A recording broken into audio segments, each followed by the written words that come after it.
Who are your, I guess, after Danny and after Michael, who's probably the number 3 guy right now in your mind?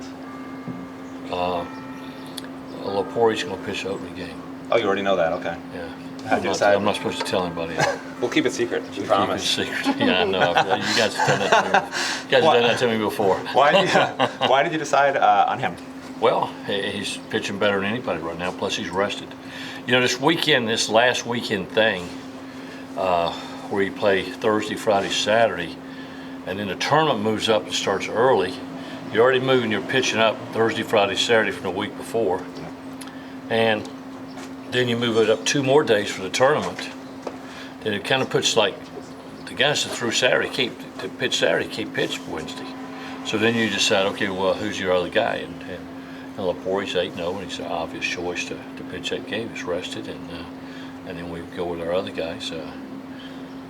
2-3, and then see which one matches up best against those guys. But I haven't seen BC play. I haven't seen NC State play a little bit, but I haven't seen BC at all because they don't have TV games at home, so I haven't seen with him.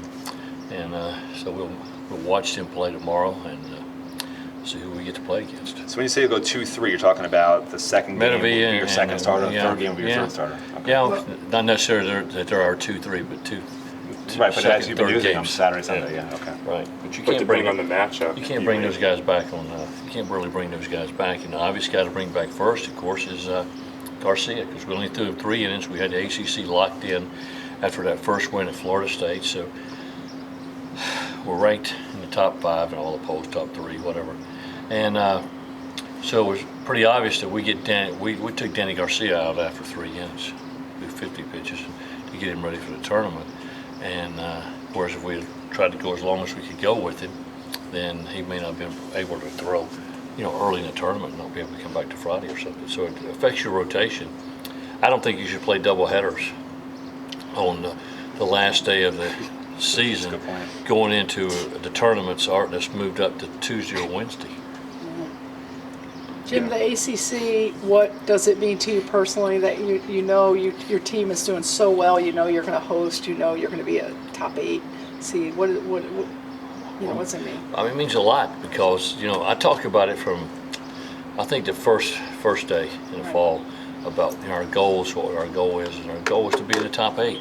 To put yourself in a position to host a regional, host a super regional, and to give yourself every advantage you can to try to advance to the College World Series, and that's the lay of the land around here. Really, that's the expectations that I've accepted. All of our fans for sure accepted before I got here. I found that out. So it's a tough place to coach, but it's a fun place to coach as long as you win. Let me ask you, if it does get to that championship game, it would, Cabezas would be the obvious one, but could Woodry possibly still be in the mix as a decision on that day? Probably Cabezas. Woody's done a good job throwing from the left side. He pitched, a couple strong innings against Florida State. We now have a lefty in the bullpen. We didn't have a lefty in the bullpen. And he dropped down. That was something that he and JD really were fooling around with. I was actually looking out the window, watched him, here at right field. Reminded me of Kyle Bellamy, really, when first time we saw him throw. And he was down there fooling around and ends up being an All-American doing it. So Woody looked good doing it. He pitched good against Florida State, and that gives us an advantage. That means if we can get to the 6th or 7th inning, our bullpen's been very solid. Bartow's been beyond my expectations as a freshman, and Garcia's been Garcia now for 3 years. I mean, the leading save person in the history of the Miami program, and that speaks for itself. How hard is it as a coaching staff and as getting a pitching game plan ready to not know who the team you're playing is going to be until hours before the game? Well, I mean,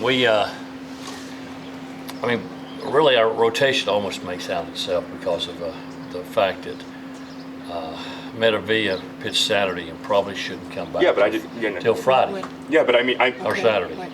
So it almost doesn't matter. It makes out your rotation for you. The fact that Lapori should throw opening game. He's 8-0. He's well rested. He's more rested than anybody.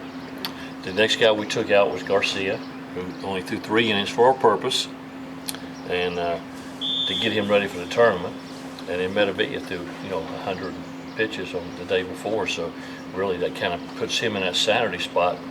And when we play the conference teams, those guys pitch anyway, so it doesn't. And Metavilla's been as good as anybody we got this year anyway. Yeah, I just meant more from like a game planning point of view, like that you don't know does that affect you at all, that you don't know the team and the players that Jesse's going to face on Wednesday until right up close? No, we will. Well, we'll know if it's Georgia Tech because we played them 3 games, but not BC because we really haven't seen them. And but we've got 2 games on tape to watch between now and tomorrow, and then watch them play tomorrow also. So that gives you a good idea about their team. Plus, we'll have some scouting reports that we're able to pick up. I mean, scouting reports are passed around a lot now. The advantage at Miami is that we have a lot of TV games. The disadvantage to Miami is we have a lot of TV games, so we're easy to scout, so you can always see us. And whereas BC, we can't find on tape unless they played on the road somewhere that was on TV. So we're a little harder team to scout out. Coach, Mehdi talked about JD and Jacob talked about Gino. How helpful is it for you to have 2 assistant coaches that are so experienced, and what do they bring to the table? Well, I mean, both of them have been with me for a long time. Gino, I think this is his 17th year, so it seems like he's been here ever since I've been here. I mean, I get 17 and 23 years mixed up. I mean, he's been here about the whole time. So the fact is that he's been here a long time. He's worked for our hitters. He came in here and learned the system. He hadn't really been at this level as a coach. He's fortunate that we had a good system when he came in here, and he's made it better. He does a great job with our outfielders and our hitters. And he played for Coach Frazier. A lot of things that we do is things that Coach Frazier did too. And because I was an assistant, as you know, for Coach Frazier, and knew his system pretty well. And then JD's the winningest pitcher at Miami in history, so he knows how to go to Omaha, play in Omaha. That's Gino does.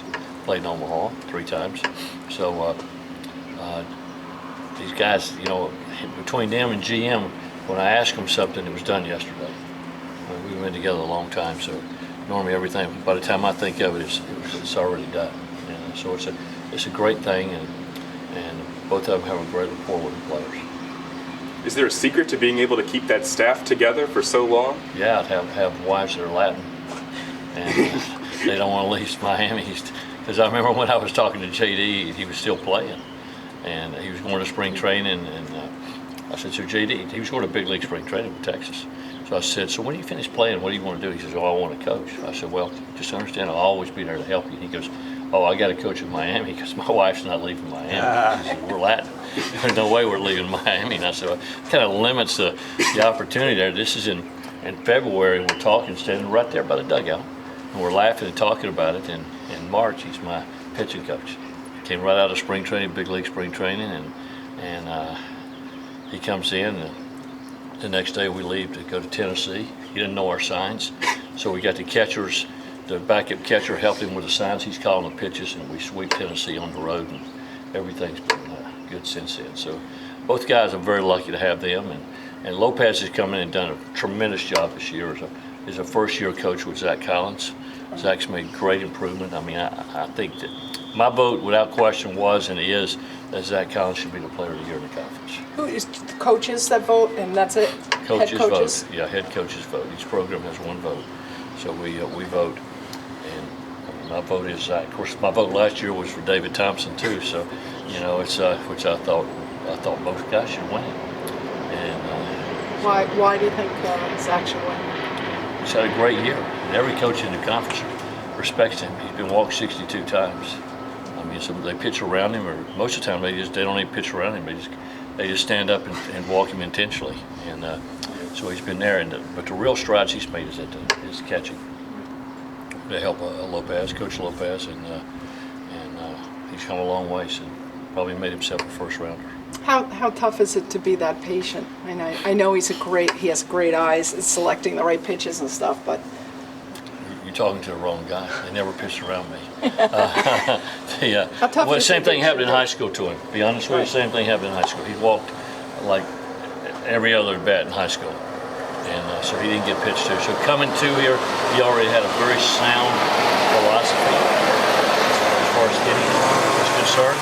And 2 is he's already seen been pitched around before. So with that in mind, he was used to that. But And that's kind of an art, isn't it? To be able Yeah, to sure. pick your.